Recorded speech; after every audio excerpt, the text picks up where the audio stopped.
Hello and welcome to Ion South Asia. I'm Fairy Bath and standing in for Sunil today. Hi, I'm Sujeet Rajan. Every week we bring to you news, events and happening of South Asian community. So let's start off with the top story of the week. Mark Stroman was executed for 9/11 hate crime. Sujeet, what do you have to say about that? 3,000 people died 9/11/2001 after Al-Qaeda operatives hijacked 4 airplanes and crashed them into the Twin Towers and also the Pentagon and the fields outside of Philadelphia. The perpetrators of those attacks, some of them are still at large, but the big operative, Osama bin Laden, is dead. But there were also hate crimes within the US, and the perpetrators of those attacks, at least one of them was executed. Mark Anthony Stroman, he's now 41, he was 41 years old when he was executed. Yeah. And these crimes that he committed 10 years ago was against 3 South Asians. One of them was Waqar Hussain, a Pakistani American who was shot dead 4 days after 9/11 happened.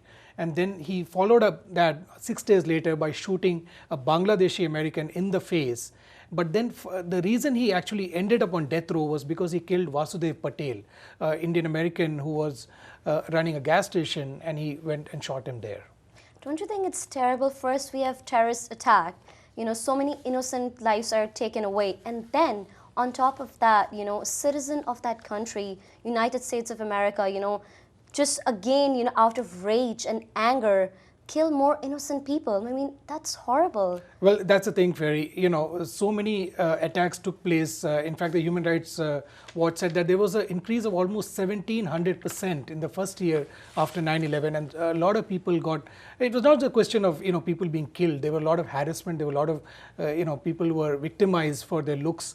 Anybody who looked like an Arab or who looked like remotely resembling an Afghan was harassed and victimized. Stroman himself was one of those people who was blinded. As you said, the rage was what really filled him up and made him commit these murders. I just want to tell you that another interesting aspect of this story is that the Bangladeshi American Ruiz Bhuiyan, who was actually blinded, he lost eyesight in fact in one of his eyes. He actually took up the cause to free Stroman. He, in fact, even sued Rick Perry, the governor Rick Perry of Texas, to try and stop the execution. But Stroman, I think, deserved what he got, and he's finally, eliminated from this earth. But what I see, Sujeet, is during those 10 years, I think his personality has changed while he was in prison. Because as you see, he actually made a lot of comments on his blog, and he actually said that, let's just say that I could not think clearly anymore, and I'm sorry to say I made innocent people pay for my rage, anger, grief, and loss. And he also said that to BBC, he said that, I was an uneducated idiot back then, and now I'm more understanding human being. Don't you feel like there's a difference? I mean, maybe he is, he's regretting somewhere that. Well, after killing 3 people, Ferry, I don't. Correct. I'm sure, there was a change in his thinking. For he's been in prison for 10 years. He had a lot of time to reflect on his, actions in life and the misdeeds that he did. And I'm sure there's also, you have to look at the angle that maybe he was also looking at clemency. He was looking at a pardon and to be, get out of prison, because finally when you end up in prison, whatever, you have done, you do try and repent and, atone for that. And but the thing is that, I just want to, go into the last moments of Stroman's life when he was executed. And, I just want to read what happened in the death chamber there. Yeah. He said that God bless America, God bless everyone.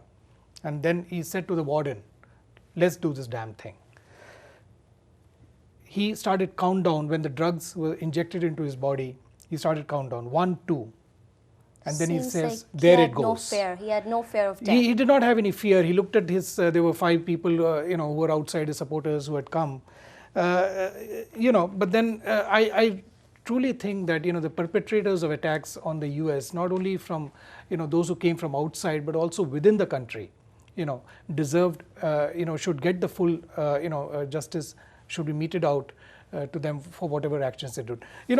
Ferry, I also want to, there were like at least 8 deaths which were attributed to hate crimes after 9/11. And apart Yes. from Vasudev Patel and the Pakistani American who was killed by strawmen, there were others also who suffered. And the Balbir Singh Sodhi was the first victim after 9/11 took place, and he was gunned down on September 15th in Mesa, Arizona. And this was after he had put $75 from his own pocket into a Red Cross relief for the victims of the 9/11 attacks. And another thing that struck me was all the 3,000 people who died they got compensation, their families got compensation, but these victims who died, there's at least these 8 people who died because of attacks following 9/11, their families didn't get a dime.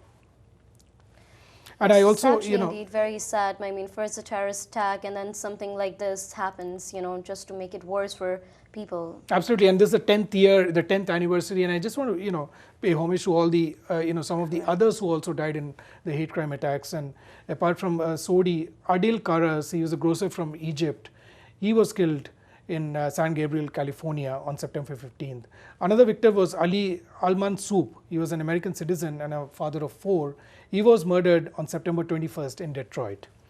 There was Javed Wasil, who was a resident of Queens, New York. He was an Afghani American. And Wasil had just finished producing a film about Iraq.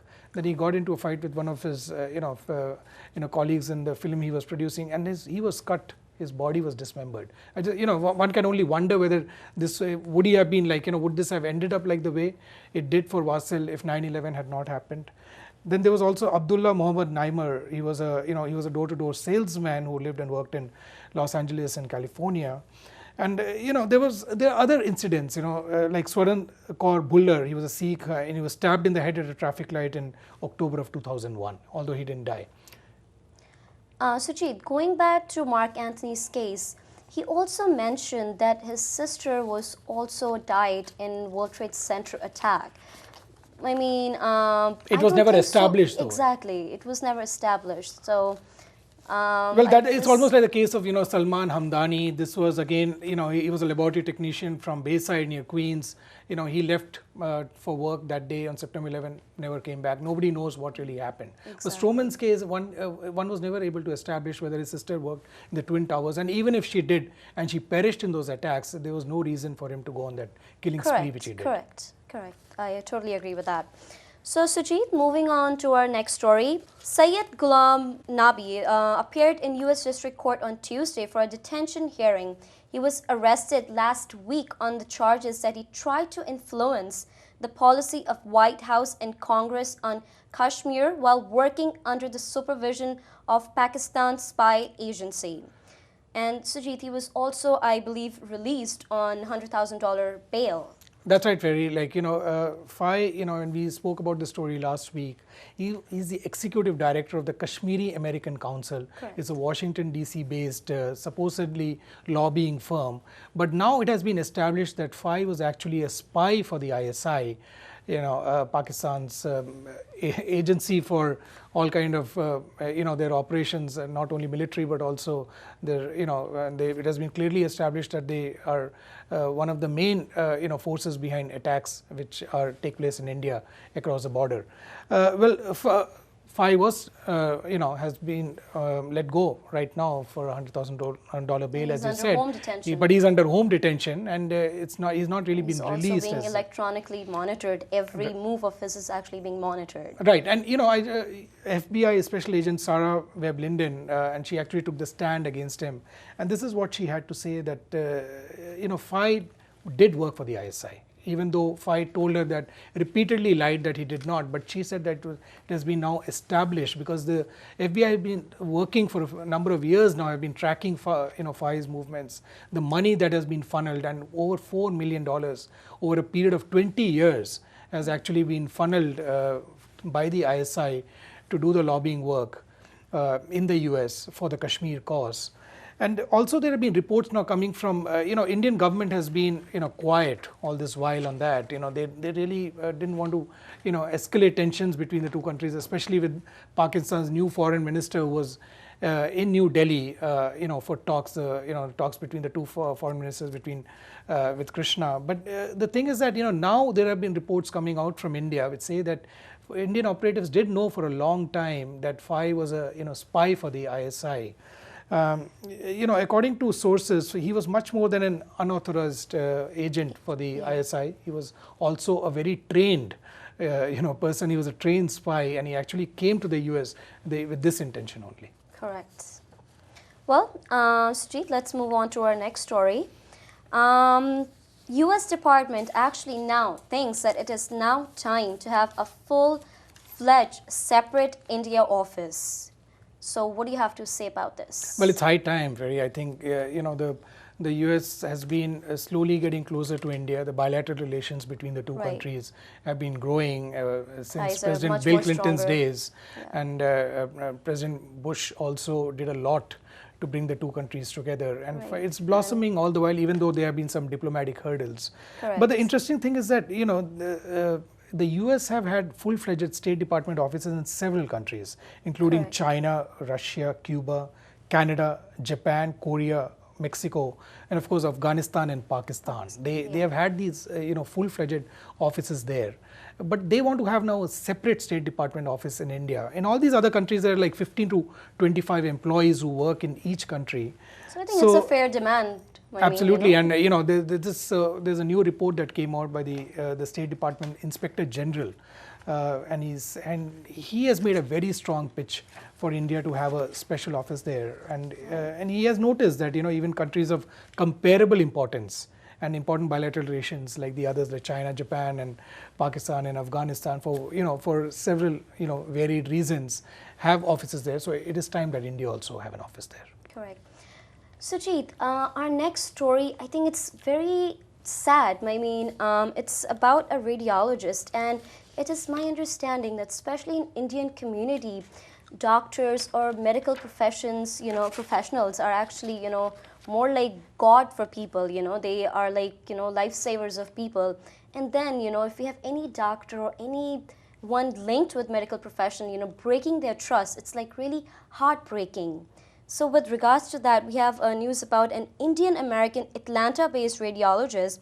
He was convicted in federal court on charges of perpetrating a scheme to defraud hospitals by signing and submitting thousands of radiology reports without reviewing many of the x-rays, mammograms, CT scans, and other films. I mean, that's horrible. What a shame. Last week we had done a story on how a pediatrician was abusing minor girls. Now comes this story, but this is one of pure greed.